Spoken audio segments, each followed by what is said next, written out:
আগের মিনি ব্লগটা যারা দেখেছো তারা নিশ্চয়ই জানো আমার বাড়িতে গেস্ট আছে, মানে আমার দিদি, জামাইবাবু, দিদির ছেলে, ওরা এসছে দুদিনের জন্য। তো সেই কারণে আমি কিছুদিন অ্যাবসেন্ট ছিলাম, তোমাদের কাছে একটু বিজি ছিলাম।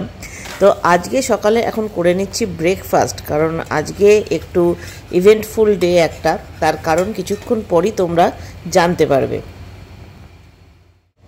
গুড মর্নিং এভরিওয়ান, সবাইকে ওয়েলকাম। আশা করি তোমরা সবাই ভালো আছো। আমি মৌ নতুন একটা ভিডিও নিয়ে চলে এসেছি। দাঁড়াও, আমি আমার এই চিমনিটাকে অফ না করলে তোমাদের সাথে কথা বললে তোমরা শুনতেই পাবে না।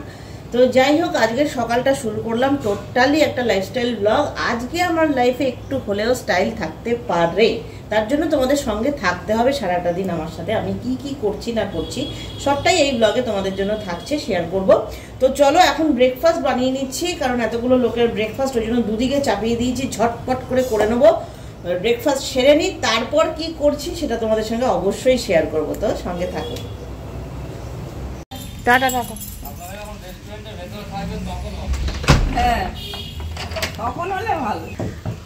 তো এখানে রেডি হয়ে গেছি আমরা।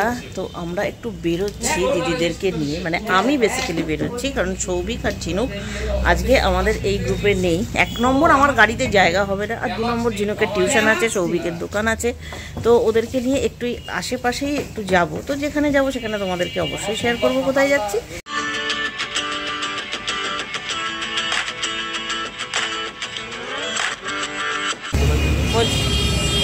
তো এখন চলে এসেছি বরফি রেস্টুরেন্টে। তো গাড়িটা ঢোকাবো।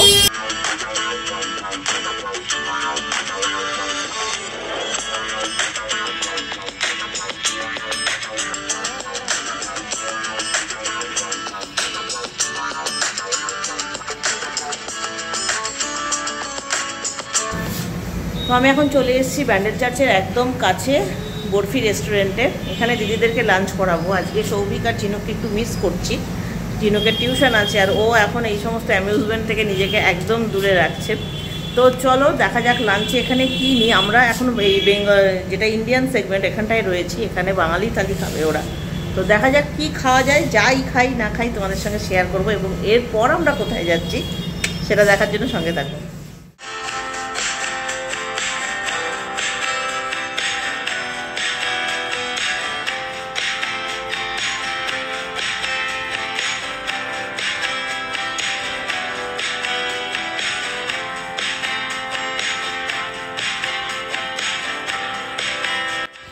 এখানে এত সুন্দর করে থালি সাজিয়ে দিয়েছে। আমার দিদির ছেলের পেছনে একটু ইয়ার্কি করছিলাম আমরা, মানে আমি বিশেষ করে, যে তোকে আইবুড়ো ভাত খাইয়ে দিলাম, যা এতেই খুশি থাক। তো ও হাসছে দেখে আমার আরও হাসি পেল। তবে এখানে খাবার দাবারের মানে টেস্ট যথেষ্টই ভালো। হ্যাঁ, প্রাইসটা একটু বেশি লাগে আমার বরাবরই বরফিতে, কিন্তু ওই যে কোয়ালিটি খাবার, সেই জন্য সেটা আর কি মানে অ্যাডজাস্ট হয়ে যায়। তো কি কি নিয়েছি তোমরা দেখতেই পাচ্ছ, তবুও বলে রাখি 399-এর একটা থালি, যেটা আমার দিদির ছেলে নিয়েছে, সেটার মধ্যে পাবদা মাছ আর চিকেন ইনক্লুড ছিল, প্লাস যা যা থাকে থালিতে, ভাজা, ডাল, সবজি, শুক্তো, মিষ্টি, চাটনি, পাঁপড় সব কিছুই ছিল। আর এটা যে দেখছো, এটা সেই কচু পাতা চিংড়ি, যেটা এখানে কলা পাতায় মুড়ে ওরা সার্ভ করেছে, অ্যাজ ইফ পাতুরি নাম দিয়েছে। তো এটা কিন্তু জাস্ট আমার বলতে গিয়ে জিভে জল আসছে, অসাধারণ টেস্ট ছিল। মানে এটা আমার দিদিও ভীষণ ভালো খেয়েছে, আমরা দুজনেই নিয়েছিলাম এটা। মানে আমরা একদম ড্রাই আইটেমের মধ্যেই ছিলাম, ঝোলঝাল বেশি নিইনি। একদম লাস্টে গিয়ে এই চিকেনের একটা প্রিপারেশান যখন মানে দেখছি যে একদম ড্রাই হয়ে যাচ্ছে সব, তো এই হান্ডি মাটন দেখেছিল আমার বাড়িতে, তাই ওরা একটা হান্ডি কোনো প্রিপারেশন চাইছিল। তা হান্ডি মাটনটা দেরি হতো বলে এই হান্ডি চিকেনটা নেওয়া হয়েছিল, যেটা ঠিকঠাক খেতে ছিল। আর নেওয়া হয়েছিল তোপসে ফ্রাই 1 প্লেট, পোস্তর বড়া 1 প্লেট, এরকমই সব মানে শুকনো আইটেম আর কি নেওয়া হয়েছিল। তো চলো এখানে লাঞ্চ করে নিই, তারপর ওপরে চাইনিজ সেগমেন্টটা তোমাদেরকে একটু দেখাবো।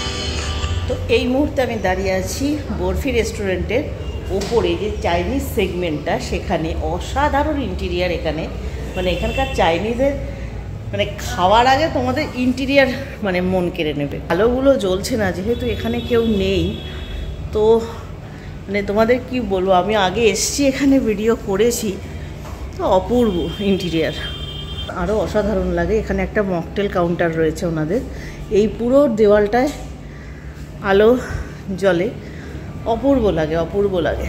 আর এই ড্রাগনটাকে জাস্ট দেখো,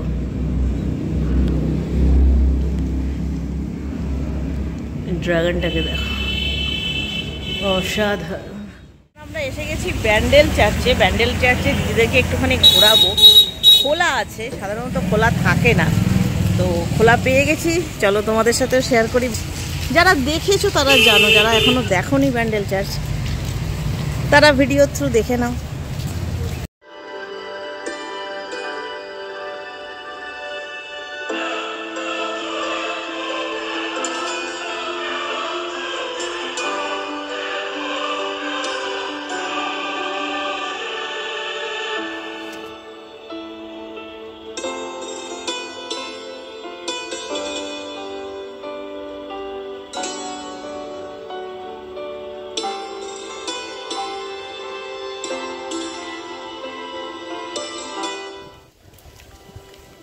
জায়গাটা কত সুন্দর দেখো।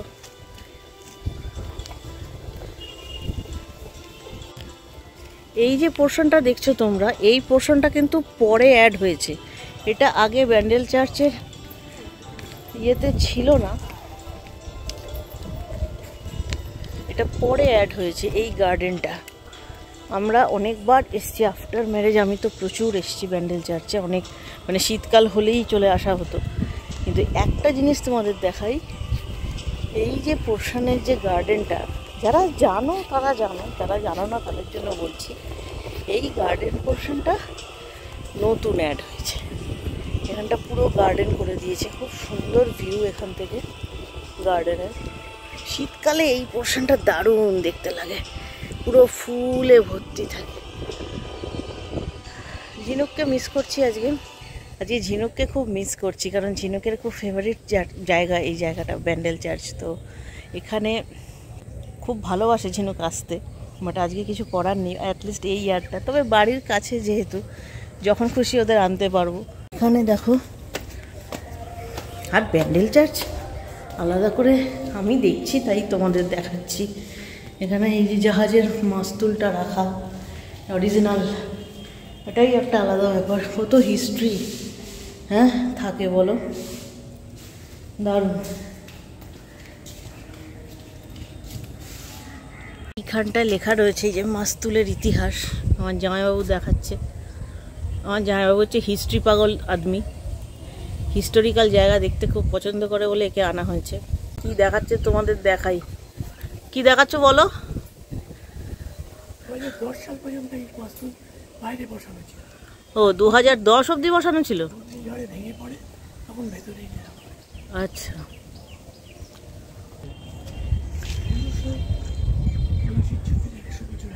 কি বললে আরেকবার একটু বলো। পলাশির যুদ্ধের 100 বছর আগে, প্রায় 1757 পলাশির যুদ্ধ, 1655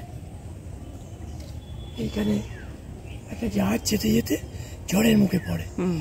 তখন এই যে এটা লেখাটা রয়েছে আর কি, যে ক্যাপ্টেন প্রতিশ্রুতি দিয়েছিল এটা দেবে, এটা দান করবে। যে প্রথম যে বলছে ব্যান্ডেল নাম কেন কি বললে? পর্তুগিজ ভাষায় জাহাজের মাস্তুলের নাম হচ্ছে ব্যান্ডেল। আচ্ছা, সেইখান থেকে এটার নাম হয়েছে। প্রত্যেকদিন লাইফে তো এরকম দিন আসে না, ওই ঘরে বসে থাকি, রান্না বান্না খাওয়া, জামা কাপড় কাচা, যা যা হাউসওয়াইফদের কাজ থাকে সেগুলো নিয়েই বিজি থাকি। সেগুলো নিয়ে প্রতিদিন কি আসবো তোমাদের কাছে বলো তো? মানে আমি যা যা করি তোমরাও বাড়িতে, যারা আমার মতো হাউসওয়াইফ অবভিয়াসলি, বা যারা ওয়ার্কিং তারাও করে, কি দেখাবো সেখানে? আমি যা করছি সেগুলো তোমরাও প্রতিদিন প্রতিনিয়ত করছো। তাই ভাবলাম আজকে চলো ভিডিওটা শেয়ার করার মতো। অ্যাটলিস্ট তোমরা বলবে যে ব্যান্ডেল চার্চ কে না দেখেছে, ব্যান্ডেল চার্চে কি আছে দেখার, বাট আমি তো বাড়ির থেকে বেরিয়েছি, তো সেই জায়গা থেকে আজকে আমার মনে হলো তোমাদের সঙ্গে শেয়ার করা যায়। আনন্দ দুঃখ সবই এখন শেয়ার করি, তো লাইফস্টাইল ব্লগ আজকে টোটাল পুরোটাই। আমার খুব পছন্দের একটা জায়গা ব্যান্ডেল চার্চ, অনেকবারই এসেছি। কেমন লাগছে রূপ? পিসফুল জায়গা।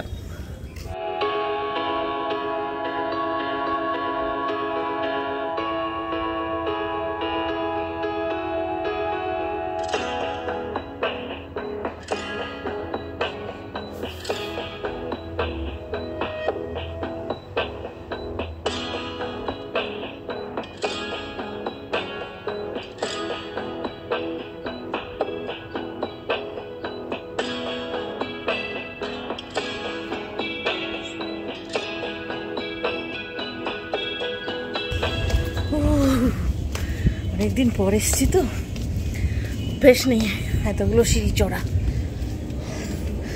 আমার দিদির ছেলেকে দেখো করে উঠে গেছে।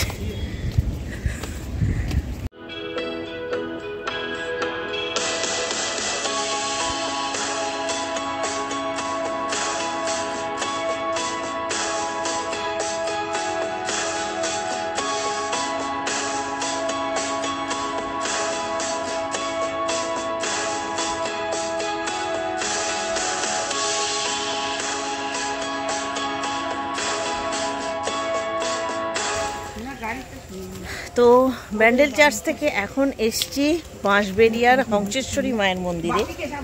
সামনে এখন মা হংসেশ্বরীর মন্দির, চলো সেখানে ফোকাস করি, সেটা দেখি। দেখেছি আমি অনেকবার, আজকে ওরা দেখবে, ওদেরকে নিয়ে এলাম।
সতেরোশো 92 খ্রিস্টাব্দে তৎকালীন বাঁশবেড়িয়ার রাজা বা জমিদার যাই বলো, নৃসিংহদেব, উনি কিন্তু এই মন্দিরটা নির্মাণ করেছিলেন।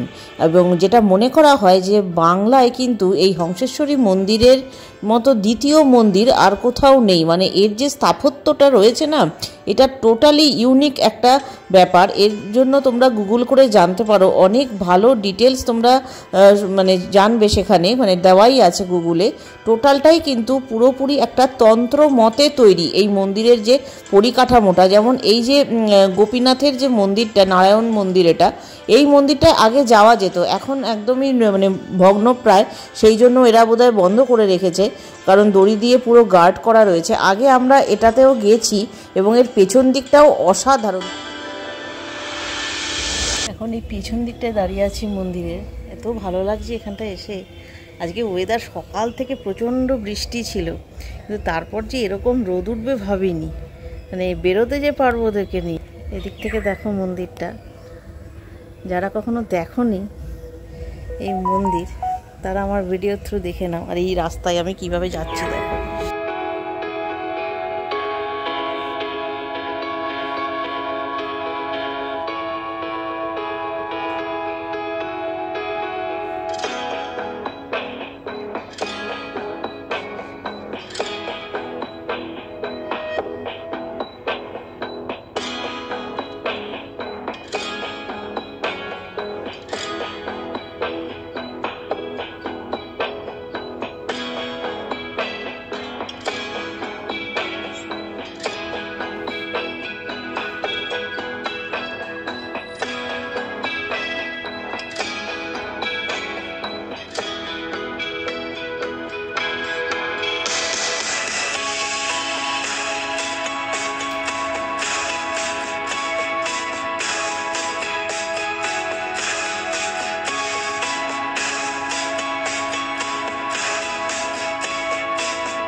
সব মিলিয়ে এখানে কিন্তু 12খানা শিবের মন্দির রয়েছে এবং সেটা বেশ সুন্দরভাবে সাজানো, তোমাদের দেখালাম। তো চলো আজকের এই ব্লগটা এখানেই শেষ করছি, কারণ ভিডিওটা অনেকটাই বড় হয়ে গেছে।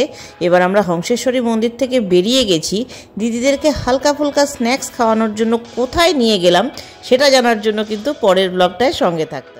আজকের মতো টাটা।